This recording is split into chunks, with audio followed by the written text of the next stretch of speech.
My name's Eli Delaney, and I have the honor of meeting some pretty cool people.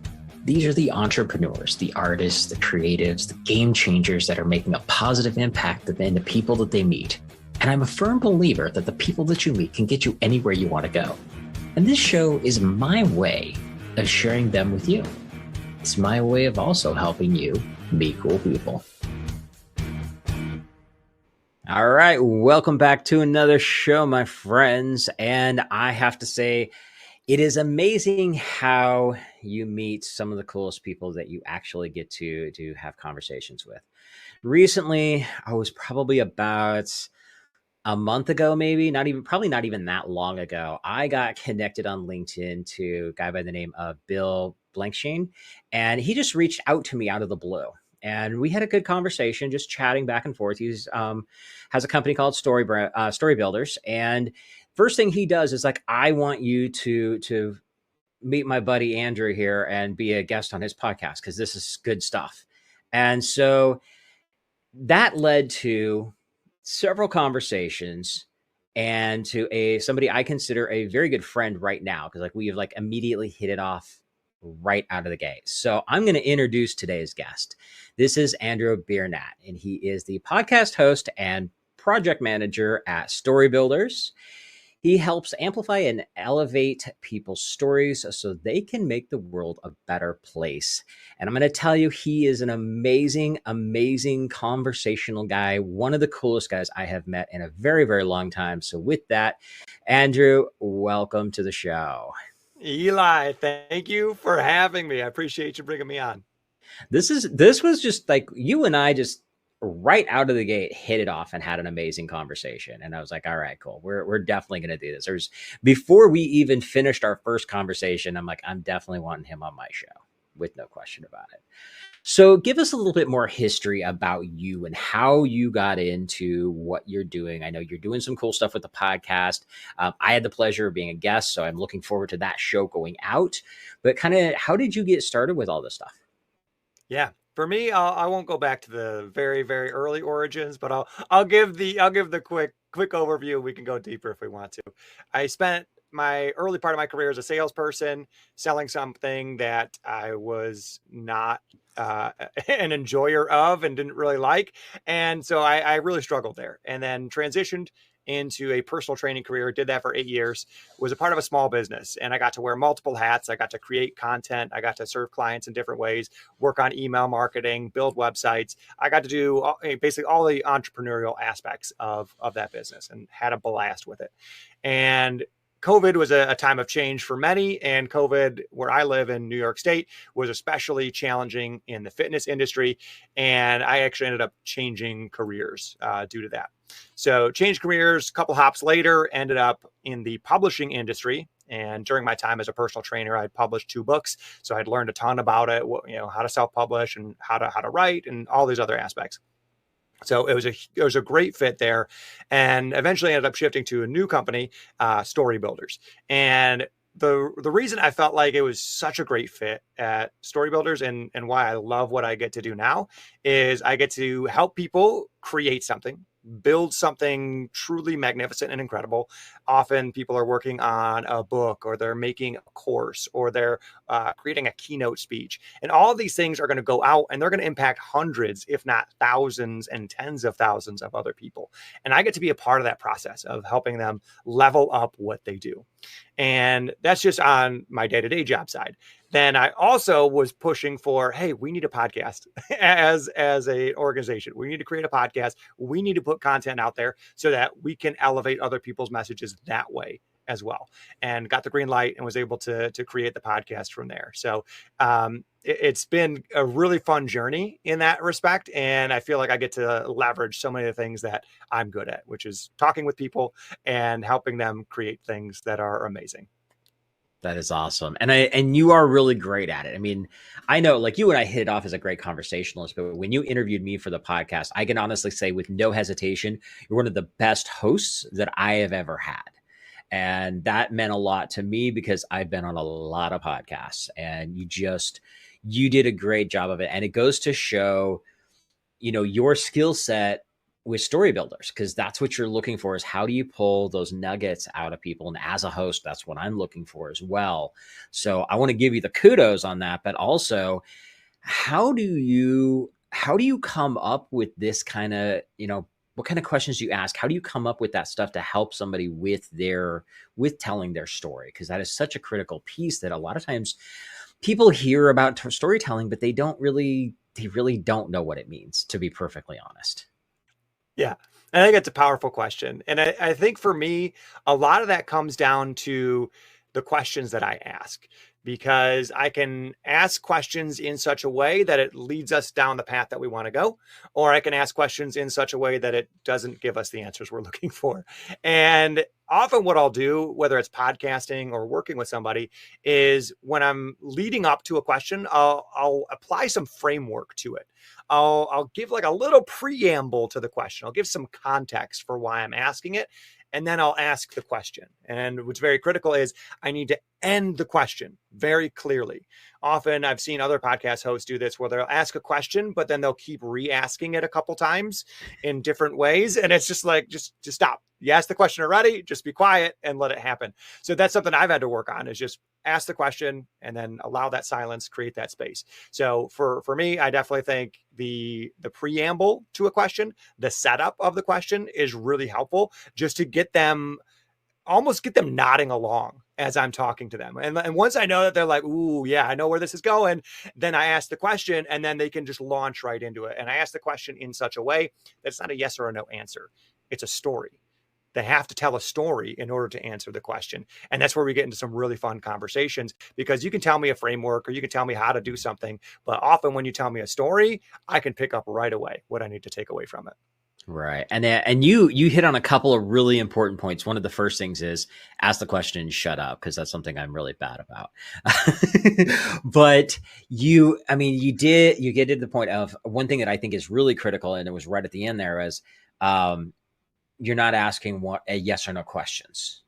Because especially as a host myself, I remember my first podcast, that was one of the problems that I had. I'd ask questions and I would be, oh yeah, okay, we're looking for more here, and give me more. Yeah, give me more here. And it was so funny. And that's where, like, I try to coach I coach my clients on how to be better guests on podcasts, to go through and tell your story, and also the opposite side, don't take it over. Don't say everything and not let the host actually come back in and have a conversation as well.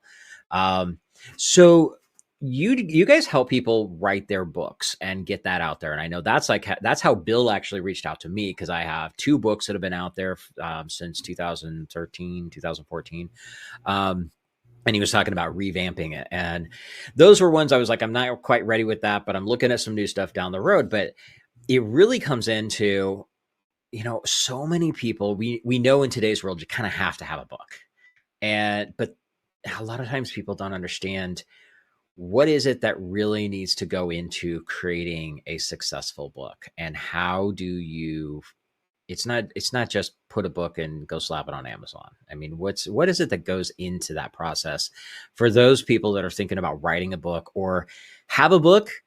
They got the credibility that they wrote a book, but they never really got a whole lot more than that out of it.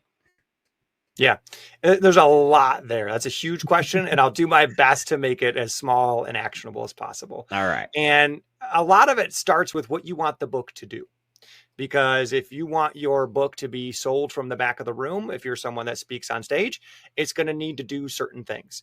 If you want your book to be part of a funnel or part of a lead magnet, you're going to want to do certain things to that book on the inside and in the titling and on the cover to make it do those things well. Now, other people just want it as the thing that they can point to that said, this is the collection of what I've created. This is my knowledge. This is why you should hire me. And for some people, it's just the proof of concept, right? This is the proof of concept book. Read the book. You get to the end of it and you say, yep, I don't want to do that myself. I'm going to hire Andrew to do it. And so it really depends on the function. And I think that's where you need to start for your book. And each book can have multiple functions, but often you want to pick something that's primary. So most people, when they write a book, they're doing it in relation to their business. And in particular, that's who we work with. People that are writing a book to further their mission, their message, whatever it is they're doing. So if you have a business, you have a nonprofit, you're writing that book to enhance your credibility. You're writing that book to bring more eyeballs into your business, create some leads, or at the very least have some cornerstone content that you can then use. So if that's your purpose for creating a book, then there's a couple things you're going to want to do.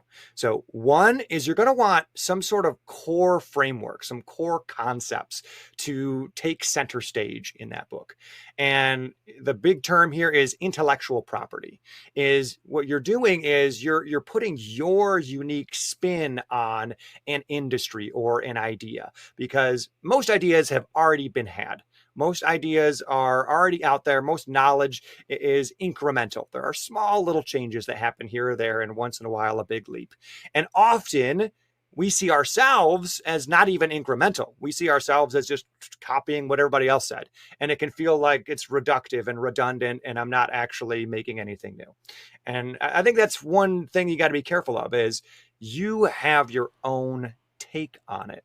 You have your own little spice that you add to the industry and that you add to whatever it is that you're doing.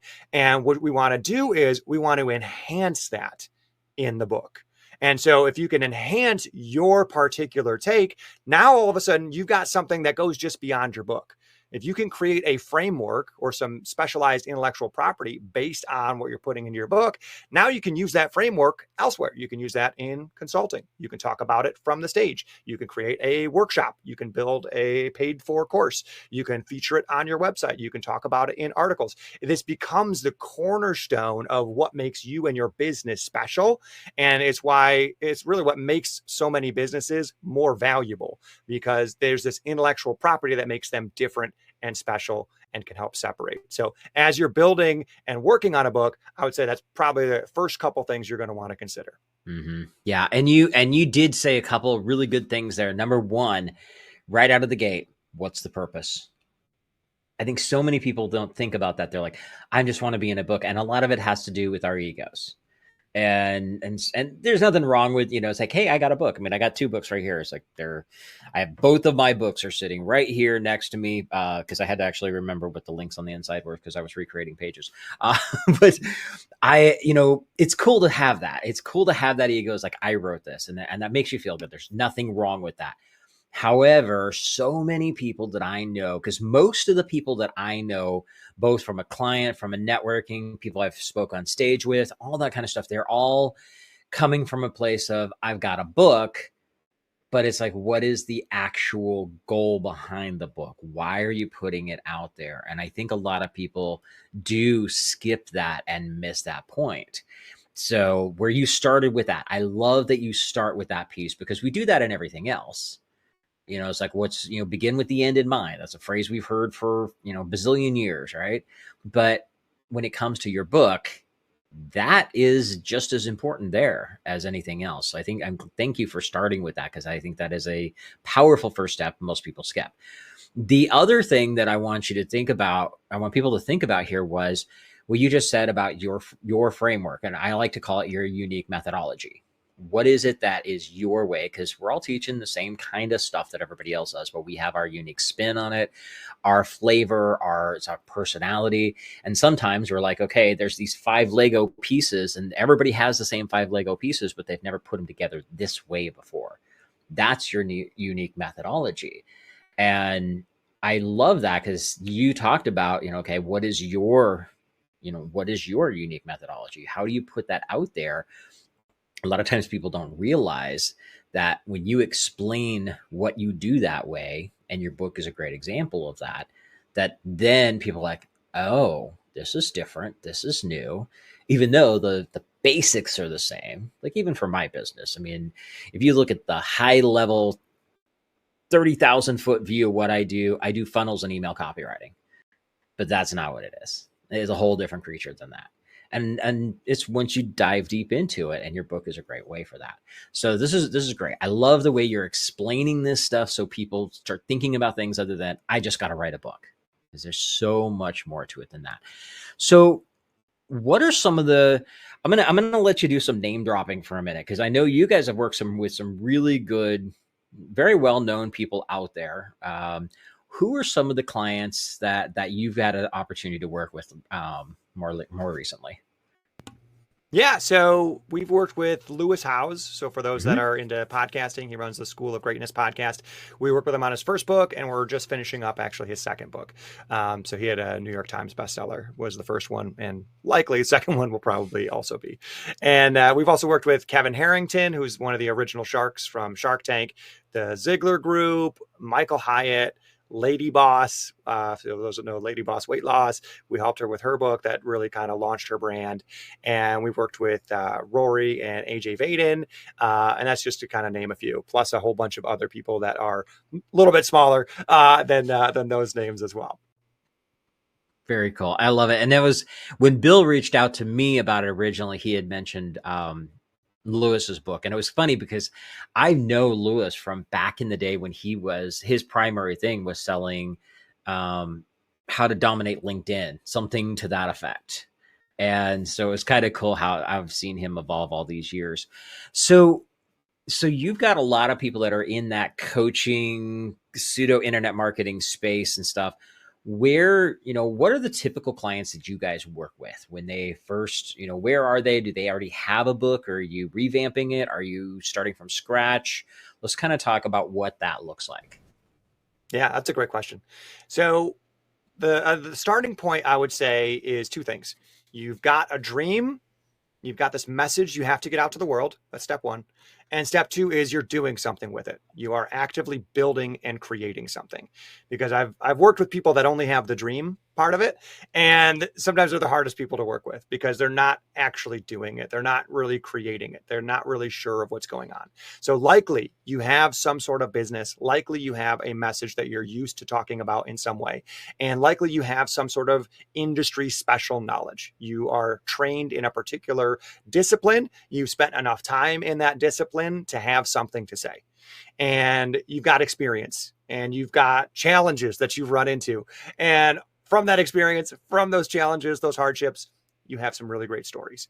And you can use those stories to lay the groundwork for understanding for other people to help them in some way, either your future clients or your peers or someone else. But you've got that specialty and you're doing it and you're doing it well. So often, like you mentioned, coaches, consultants, speakers, people that are already out there serving and helping in these ways. But we've also worked with influencers. We've worked with marketers. We've worked with people that are in politics and people that have other forms of influence that they're trying to put out there in the world. So really the prerequisite is you have a message and you have a message that matters and you're actively using that message to make the world a better place. That's really the criteria that we use for the people that we work with.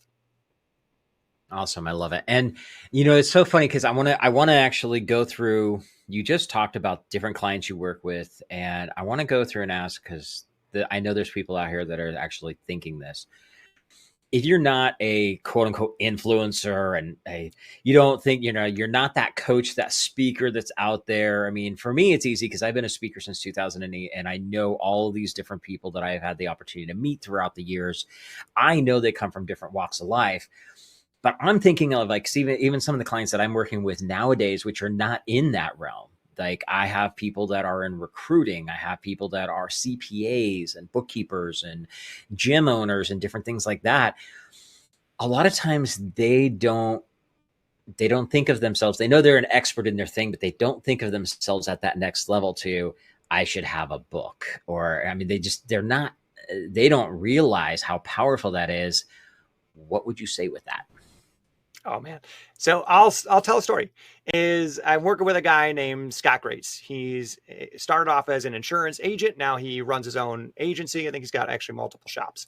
And he's at a point in his career where he's doing things at a larger scale. It's not just him trying to sell insurance day to day. He's building a company. He is helping his employees improve and make their numbers and help them get better as a person. And he's also trying to have an impact on his community. That's one of the things I love about Scott is he's an extremely local guy. He actually has a local focused podcast and he interviews local people on it. And one thing that he's doing is he's really leaning into that local feeling, but he's leveraging that in such a way that he can grow a bigger brand out of that. And what he's done is he's written his first book, which comes out, I think, next month, Referrals Done Right. And the idea behind that is, how can you have a business and a functioning business that runs more off of referrals than it does off of cold calling and pounding the pavement? And that was one thing that he found was tremendously impactful for him, just getting started in the industry. And just in my, few years being in chambers of commerce and going to networking meetings, there's a lot of insurance people out there. There's a lot of financial advisors out there. There's a lot of personal trainers and, real estate agents, and you can kind of name the profession, right? There's a lot of those people out there. And the ones that I've found that are succeeding, they've got their own special take. They've got a little bit of a unique flair. Why me? Why would I work with that person? And so for Scott, one of the things that was really unique about him was he had a really strong focus on the school system. And he would go in and he would just go and teach a class to students, or he'd come in to be a guest speaker and help out. And he'd just start to meet people. He'd start to meet the teachers. He'd start to meet the parents of some of the students.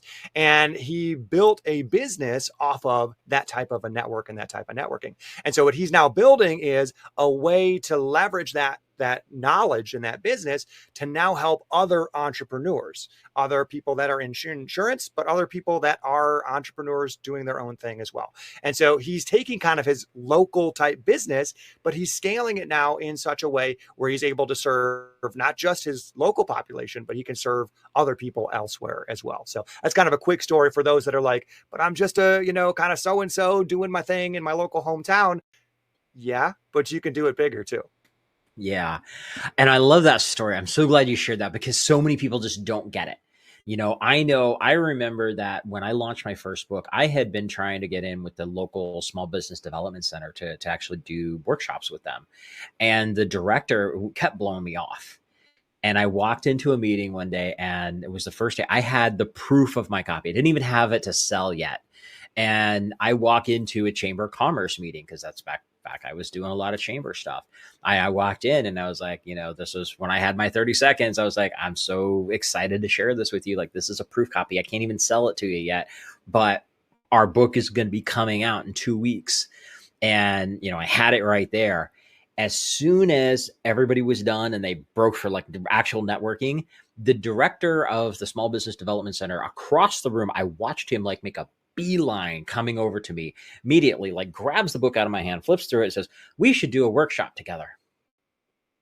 I've been trying for like 6 months minimum to get in the door with this dude, and he wouldn't have anything to do with me until he saw that book. So it doesn't matter what kind of business you're in or where you're at, having a book can make a huge difference for you. And I love how the story you just told, how he's not selling his product. He's talking about, relationships and referral business, helping other people. Guarantee people are getting the book because that's something that they're interested in and going, you know what, I like this guy. I should probably talk to him and see how I can, maybe I can work with him. And I think that makes a big difference. A lot of times people just don't realize that those kind of things can happen by having a book. And it doesn't matter what kind of industry you're in when you do it. 100%. Yeah, definitely. Okay. So one of the other things I know you guys are doing a lot of is you're focusing on the story building, because you do books as a big piece of it, but you're helping people like with their courses and things like that too. Let's dive into a little bit of that. Where does that come into play? You got the book. What's the next step? Absolutely. So a good way to think about these things, like we referenced earlier, is intellectual property. These are things that you can sell that can enhance whatever it is that you're doing. These are your specialty knowledge that you've condensed. And there's a lot of forms for that. You can condense that into a book, like we just talked about. You can condense these things and kind of spread it out over a course. You can create a workshop or a training. You can create a keynote speech. There's a lot of different ways that you can present and share your unique specialty knowledge. And often what you want to do is you want to create something that can do one of two things. One, it is lower cost and it's scalable. So a book, okay? Someone can spend 4 hours reading your book and it costs you 0 time, right? It costs you the time to write it, right? But you can divide the cost of the time that it took you to write it over all the number of purchasers. And so someone can spend 4 hours with you in their brain with that book. So that's a scalable product, which is fantastic. But often by scaling it, it's at a lower price point. So same with courses. It's usually kind of that middle range of price point. It's a little bit deeper than the book could go. It's a little bit more specialized, maybe a little bit more tactical, whereas the book may be a little more strategic and high level. So then they get the course. And if you're building out a course, that's usually what you want to do, is you want to really get into the weeds with people. You want to be short, succinct, tight, and you want to make it as useful and applicable as possible. And you also want to show up very well. You want to show up as yourself and be able to provide your unique flavor, your unique spice to that. So that's kind of the course side of it. And that's kind of that middle range of price point, right? Maybe 100, maybe 999, somewhere in that range, Joe, is typically where you're going to fall for a course. But both of those things can also point to something else. It can point to something bigger. It can point to your high priced package. It can point to that thing that really, if you could only sell one thing, that would be the thing that you sold. So for us, we don't necessarily sell a book on how to write a book. Okay. What we sell is the help that you need to create that. It's a higher end package. It's a higher price point because we're doing a lot more as a part of that process, and it's a higher value. And so whatever you're doing, hopefully you have something that is a higher value for your audience, that your book, that your course can point people towards as kind of the ultimate sale. If you could sell 5 of those in a month, you'd be blown away. Okay. That's the type of thing that books and courses and all these other things can do for you, is they can sell that bigger thing. And that's really where wealth accumulation, freedom, and all those things start to come in. I love it. And that is, it's so funny that the way you just described it. I actually have a methodology I work with clients on. I call it the perfect coaching model. And I go through some of those same steps that you just went through. And I'm like, okay, so point for any of my clients that are listening to this, all this stuff I keep talking to you about, he's saying the same thing. You do that stuff. It's funny, right? And they're going to say, oh, that podcast with Andrew totally hit home. I love it. You're like, I told you that twice already. But yes, Andrew nailed it. Yeah, Andrew nailed it. Go listen to this guy, then come back. So, okay, I want to step back a little bit, because you just laid out something that I think is really important. A lot of times people don't, when they go into a book, they come in with this thing of, I've got a book and I'm going to launch my book and I'm going to get famous and I'm going to make all this money and all these different things.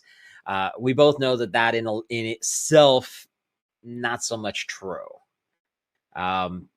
What are some of those pitfalls? What are some of those things that people need to be aware of as they're getting ready to get their book out there? Because a book is super powerful, but let's go back to the end in mind type of thing again. What are those pitfalls that people are missing, and what should they be thinking about for the book? Yeah. At the end of the day, the people that tend to have the most success with a book or the most success with a course, those are the people that are building an audience, and they control their audience. And by control, I mean, you determine when you're allowed to access them and how you're allowed to access them. And traditionally, that's been email marketing, but that's also through social media. That's also through podcasting. It's also through YouTube and any type of video work that you're doing. But what you want to be doing is, in conjunction with whatever message you're putting out there, you want to be building an audience to go around with that. Now, often people will get started and they have zero audience, or they've got a tiny little email list, and that's their starting point. And that's totally okay. You can still create a book. You can still create success with those smaller assets. But what you need to be very purposeful about is, over time, you need to keep growing your audience. You need to keep serving your audience, and you need to serve them consistently. Those are probably the 2 hardest things. 1, focus on growing the audience. 2, focus on serving that audience. Because what can happen is your first book may be mildly successful. Okay. But often some of the best authors that we've heard of, it's not their first book that we purchase. It's often their second book or their 4th book or their 10th book. Okay. Now, I'm not saying you need to get into your first book and think, okay, this first book's going to be terrible. I just got to buckle up until I get to my 10th book. Does not have to be that way. You can find great success on your first book with no audience. That's very possible. But you need to maybe adjust your expectations. It is unlikely that your first book with no audience is going to hit the New York Times bestseller list. It is unlikely that it's absolutely going to blow the top off of your business. However, using it strategically, you can massively grow your business. You can double your business in a year because of the book you've created, because it can do some special things for you, because it firms you up in a lot of ways. You've condensed all your thoughts into this asset. And now you can take that asset and you can bring it other places. You can show up on a podcast. You can talk about it on your social media. You can create other courses or consulting, or you can send it to people that you want to work with. So this book now becomes a gateway to the next thing. It becomes the gateway to building what you're trying to do. And so I think the biggest encouragement I would have for those that are kind of just starting off on their entrepreneurial journey, or you're kind of in that middle point where you're like, I think it's time for a book, or, I'm not quite sure what I need to be doing. That's really the spot where you need to make sure you're focusing on audience building, because the more you can do that, the more you can serve that audience, the more they will help you grow, and the more they will help you with your next launch and your next launch after that one. Very well said, my friend. And as he just said, your book is a gateway drug. Okay. He didn't use those exact words, but that's what we're calling it, a gateway drug. And that's really what it is. It does open up a lot of doors for you. It gives you a lot of opportunities. And the great thing about it is a tool that you can use that just makes you stand out. And people see you as a higher authority when you've got a book. They'll get the book, then half of them won't even read the silly thing, but they're going to see you at a much higher level just because you have it than if you don't at all. So this has been awesome, Andrew. It really has been. I mean, I knew it was going to be good, but I was like, okay, this is one thing. We haven't had anybody talk about books on the show yet. And it's such a powerful marketing tool and such a great thing to have. You and I talked about it. I've got 2 books in the back of my head that they're already outlined, ready to go. I just need to stop and take the time to write the damn thing. So as we're going to wrap up here, we're getting towards the top of the hour here. A couple of quick questions for you. This is the Meet Cool People show. So I always like to ask all of my guests, what does Meet Cool People mean to you? Great question. My first thing that comes to my mind is the first time someone asked me to get on a call with them on Facebook. They were like, hey, you want to hop on a Skype chat and get to know each other? And I'm like, who are you? Stranger danger, get away from me. And what's changed over time, number one, is I think both my willingness and other people's willingness to meet strangers from the internet. And often what I found is some of the people that I have the most in common with are people that they had zero connection to me and my network. My wife, we had no mutual friends when we first met each other. Okay. And so many of my best friends and collaborators and colleagues and friends now, they had no mutual connection to me or my network. They were out there, they were distant, but they were pretty cool. And we got connected either through a friend of a friend, or we attended the same event, or we got talking about something on somebody else's post. And then we connected, we linked up, we started collaborating, we started building stuff. And all of that came from that willingness to talk to a stranger from the internet. And that is often where I get excited, because that's where cool people come from for me now, right? I met my wife through online dating. I met so many of my friends through LinkedIn. And so for me, meeting cool people and LinkedIn and kind of that first like, hey, want to get to know each other on a Zoom call, right? That's where a lot of that genesis begins. So when you say meet cool people, that's the first thing I think of is meeting strangers from the internet. I love it. That is hilarious. I always tell people that I've, when it comes to meeting people, it's like, I love to collect people, just not in a Dexter kind of way. And sometimes I'll say that from stage, and you got some people that their eyes will just glass over. Some people will start laughing about it. I'm like, okay, if you didn't understand that, go to Netflix, look up Dexter, you'll understand. This was awesome. I love this. So I'm going to before I give you the last question, I'm going to throw one last one in here, because I should have asked this earlier, but I want to just kind of throw it out there. If you could give people who are thinking about writing a book one piece of advice to get them over the bridge, what would that be? Ooh, great question. So let's say you're thinking about writing a book. You've wanted to write one. People keep telling you need to write one. You're considering it. You're batting the idea around. You're just not sure what to do. I think probably the most helpful thing that you could do is talk to people who have done it before. talk to other people who have published a book. Talk to people that you know in your network that are helping people publish and write books. If you're listening to this right now, I love talking to people about books. I love nerding out about it. I love helping people create their intellectual property, even if it's just on a 20-minute Zoom call where I just kind of, help invent some ideas and we never talk to each other again. Like, that happens, and that's totally fun. So my encouragement would be, if you're in that spot where you've been thinking of writing a book, take it a little bit seriously and say, well, what if? Start opening that door of possibility. Talk to someone who's done it before and see what that might look like for you, because likely there's a huge learning curve ahead of you and you can do it alone. I've done it alone and I learned a lot along the way, but a lot of it was because of the mistakes that I made. And so if you can talk to other people that have been down that road before, particularly if they're experts or they've got multiple books, that's going to be a huge, huge boost to how quickly and how effectively you're going to be able to make that book. So that'd be my encouragement, is find someone that you know who's done it before. I love it. Awesome. Great advice, my friend.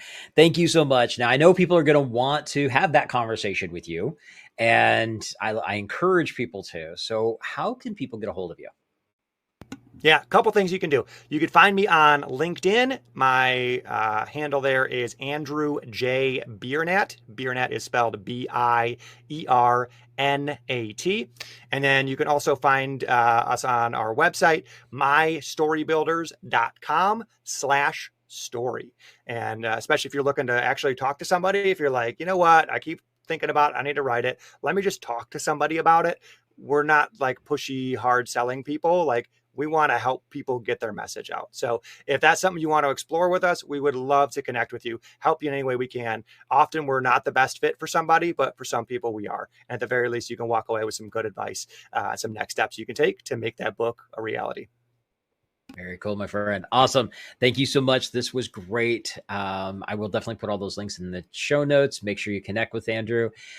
So thank you, my friend. This has been such a pleasure. I knew it was going to be good. I knew you were going to bring all the fun stuff, and you definitely did that. So thank you for coming and hanging out with me today. Thanks for having me on the show. I am eternally blessed to have been on a show about meeting cool people. All right, everybody get out there. Have an amazing week. As always, if there's anything I can do to help you out, reach out and let me know. Take care.